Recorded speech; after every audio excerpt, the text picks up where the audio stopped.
بسم اللہ الرحمن الرحیم. بَتِل کا نعمت. اب حضرت ترتیب سے جواب دے رہے ہیں. تل کا نعمت، یہ احسان، جو احسان جتلا رہا ہے مجھ پر، ان عبدت بنی اسرائیل، یہ بھی تیرا کرتوت ہے. یہ جو تو نے مجھ پہ احسان لگایا ہے بڑا کہ نربے کا فینا ولیدا، یہ احسان تجھے مجھے تو نے کیوں پالا؟ کون سا احسان ہے تیرا؟ یہ احسان جتلاتا ہے کہ تو بے ایمانہ عبدت کا بنی اسرائیل، تو نے بنی اسرائیل کو غلام بنا رکھا تھا اور تو ان کے بچے قتل کر رہا تھا، تو میں تو تیرے ظلم کی وجہ سے تیرے گھر آیا ہوں. کون سا احسان کیا تو نے؟ کوئی بات سمجھے ہو کہ نہیں؟ قولا لہو قولا، ہاں اے لین نے، جو تم نے لین سمجھا ہوئے. کون سا احسان کیا ہے تو نے؟ ظالمہ، بنی اسرائیل کو تو نے غلام بنایا جس کے نتیجے میں میں تیرے گھر آیا، تو اس کا مجھ پہ احسان لگا رہا ہے. کالا فرعون نے کہا بھئی مسئلہ گڑبڑ ہے. یہ تو کہہ رہا تھا بس چند احسان یاد، طالب علم ہو تو اس کو تو اتنا ہی بتا دینا بھی میں نے تجھے نسوار دی تھی،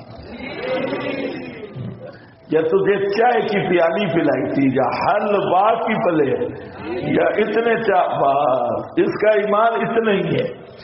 گیا مولوی اور طالب علم کو خریدنا 2 منٹوں کی کھاتا ہے، حلوا کھائے گا اور چند جلیبیاں، اور پھر 8 سال مدرسے میں بھی رہا، لیکن مزہ وہ نہیں نماز میں جو رائبنڈ کی نماز میں ہے.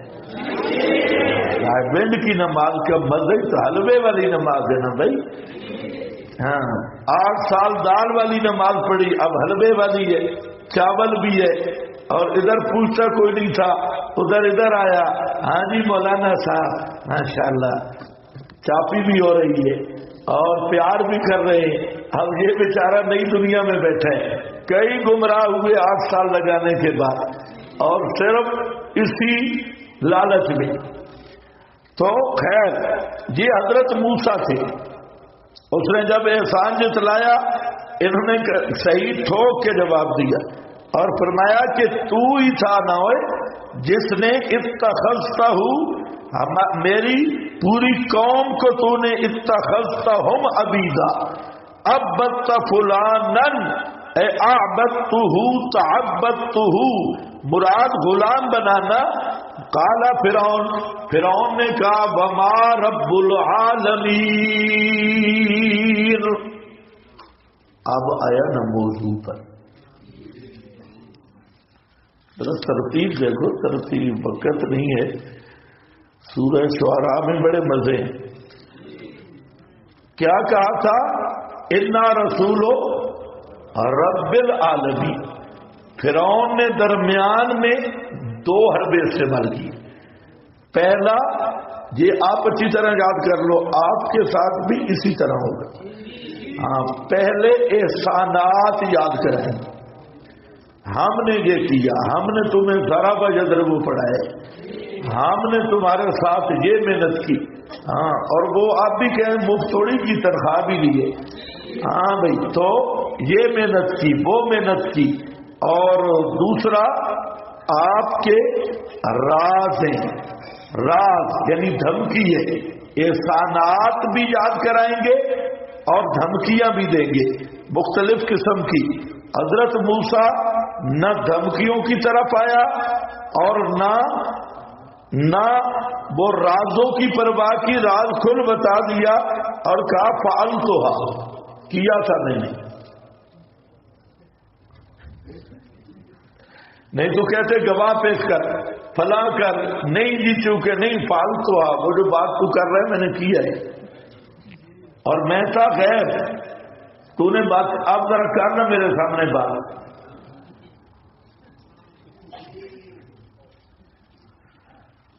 اچھا پھر احسانات کا بدلہ بعد میں بتا رہے ہیں. بڑے احسان ہیں تیرے. ہاں تم بھی کہو تو نے بڑا احسان کیا، اتنے سال گمراہ رکھا، ہاں منع کرتا رہا، بالکل نہیں جانا. تمنھا علی ان عبدت بنی اسرائیل قال فرعون سمجھ گیا بھائی نہ یہ دھمکیوں میں آ رہا ہے نہ احسانات، تو چلو اصل مسئلے کی طرف آؤ کہ ما رب العالمین موضوع پہ آ گیا. وما رب العالمین جہاں پر ایک بحث ہے آپ کے حاشیے پہ بہت لمبی لکھی ہے، اور مطلب یہ ہے کہ بعض علماء کہتے ہیں کہ فرعون نے رب العالمین کی ماہیت کے بارے میں سوال کیا، کیونکہ لفظ کیا ہے ما، اور ما سے سوال ہوتا ہے حقیقت اور ماہیت سے. لیکن یہ میں نے بہت لمبا حاشیہ لکھا ہے اور اس میں جواب بھی لکھا ہوا ہے. تو لیکن زیادہ کرینے کی آس یہ ہے کہ اس کو منطق میں لے جانے کی ضرورت نہیں، نہ توضیح طلبی کی چپریں لگانے کی ضرورت ہے. ہمیں بخاری میں مل گیا کہ حضرت مغیرہ بن شعبہ کا واقعہ بخاری میں ہے کہ یہ جب فارس سے جنگ ہو رہی تھی، فارس یہی ایرانی ہے، ایرانیوں سے جنگ تھی، تو مغیرہ بن شعبہ سے فارسیوں کے کمانڈر نے پوچھا تھا ما انتم، کیا پوچھا؟ ما انتم. تو مغیرہ بن شعبہ نے کہا نحن من العرب. تمہاری منطق کہاں گئی؟ اس نے کہا ما انتم، تم کیا چیز ہے؟ تو آگے کہنا تھا حیوان ہم ناطے کو. ما انتم کا جواب تو یہی تھا نا بھائی، کیوں نہیں بولتے منطقی ہو؟ بولو خدا کے بندے، بولو آگے چلے. ما انتم کا جواب کیا تھا؟ تمہاری ماہیت اور حقیقت کیا ہے؟ تو جواب بنانا حیوان ناطق. لیکن مغیرہ بن شعبہ نے کیا کہا؟ نحن من العرب، ہم عرب کے لوگ. تعارف کرایا. تو یہ زیادہ کرینے کی آس ہے کہ اس کو ماہیت کی طرف مت لے جاؤ، کیونکہ دوسرے مقام پہ آپ پوچھیں مر ربکما، تمہارا رب کون ہے؟ من ربکما، من کا لفظ ہے. تو یہاں ما بھی اسی معنی میں ہے جو فارسی نے پوچھا تھا ما انتم، اور انہوں نے فرمایا نحن من العرب. تو دونوں تقریریں بعض منطقی حضرات نے اس کی یہ تقریر کی ہے کہ فرعون کی یہ شرارت تھی، اس نے جان بوجھ کے کہا کہ رب العالمین کی ماہیت اور حقیقت بتا. تو چونکہ اللہ کی کنو اور حقیقت اور ماہیت یہ تو واجب الوجود کی حقیقت ممکن الوجود کے ذہن میں آنے ہی محال ہے، اور اللہ تعالی کی حقیقت کی معرفت تو لا یعلمہ نبی مرسل، کوئی پیغمبر بھی وہ نہیں جانتا. یہ ممکن ہی نہیں کہ مخلوق جان سکے. تو فرعون نے جو تنقید کرنا چاہیے بما رب العالمین، تو تنقید لڑوں والی تھی، جس تنقید کا موضوع کے ساتھ کوئی تعلق ہی نہیں ہے. تنقید وہ ہوتی ہے جو موضوع کے مطابق ہو، دعویٰ کے مطابق. تو اس نے فضول تنقید کی بما رب العالمین، کے رب العالمین کی حقیقت اور ماہیت کیا ہے. سمجھ گئے میری بات؟ اور حضرت موسیٰ نے آگے رب السماوات سے اللہ تعالیٰ کی صفات بیان کی اور اسے تنبیہ کی کہ بے ایمانہ تیری تنقید فضول ہے، تو نے جو بات کی ہے حقیقت کی، یہ تیری شرارت ہے. رب کا تعارف صفات سے ہوتا ہے اور میں صفات بیان کر رہا ہوں. تو فرعون نے کہا کہ تمہارا رسول مجنون ہے. میں سوال اور کرتا ہوں، یہ جواب اور دیتا ہے. میں حقیقت پوچھتا ہوں، یہ صفات بیان کرتا ہے. تو یہ یوں پوری تقریر چلی گئی. تو اب جو میں تقریر یہ بھی میں نے کر دی. دوسری تقریر یہ ہے کہ اپنے رب العالمین کا تعارف پیش کر. کون ہے تیرا رب؟ کون ہے رب العالمین؟ سمجھے؟ تعارف پیش کر. جیسے اس نے کہا ما انتم، تمہارا تعارف کیا ہے؟ تو مغیرہ بن شعبہ نے کہا نحن من العرب، ہم عرب کے لوگ ہیں. کس کو سمجھ آئیے میری بات؟ دونوں تقریریں یاد کرو، دونوں. وما رب العالمین قال رب السماوات والارض، دلیل آفاقی، فرمایا رب العالمین وہ ہے جو آسمانوں کا بھی رب ہے، زمین کا بھی رب ہے، وما بینہما، اور آسمانوں زمین کے درمیان کا بھی رب ہے.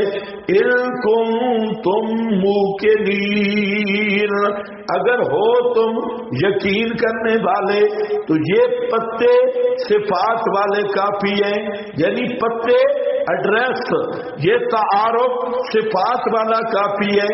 علم ماہیت محال ہے، یہ اسی تقریر پہ ہے جو منطقیوں کی ہے.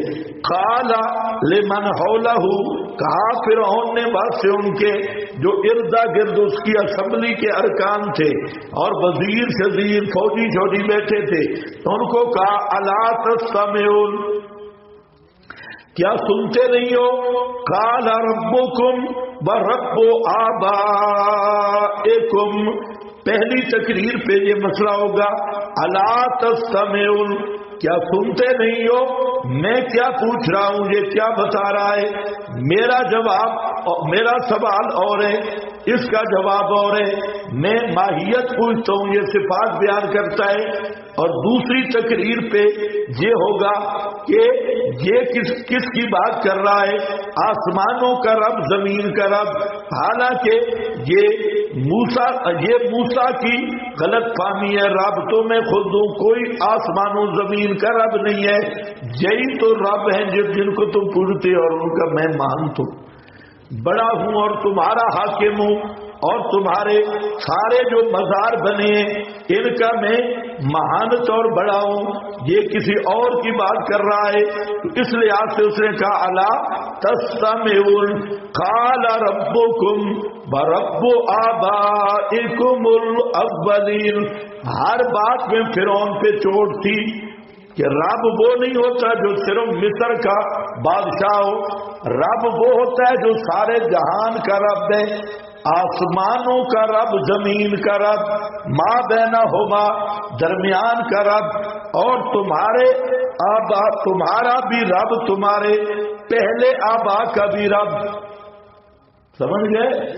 ہاں، تو یہ بھی فرعون پہ تعریف تھی کہ بے ایمانہ تو کہتا ہے میں رب، تو رب، تیرے ابے کا رب کون، تیرے باپ کا رب کون؟ تو بعد میں پیدا ہوا. تو رب تو تیرے باپ ماں کا رب کون ہے؟ یہ تو بریلویوں نے لکھا ہے. وہ جو ان کی کتاب ہے،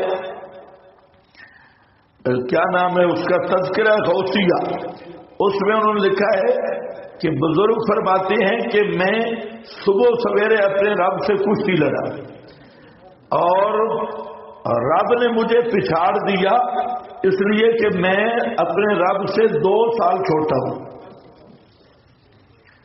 رب سے 2 سال چھوٹا، اور اس کا ماں باپ تو پھر رب سے بھی بڑا ہوگا.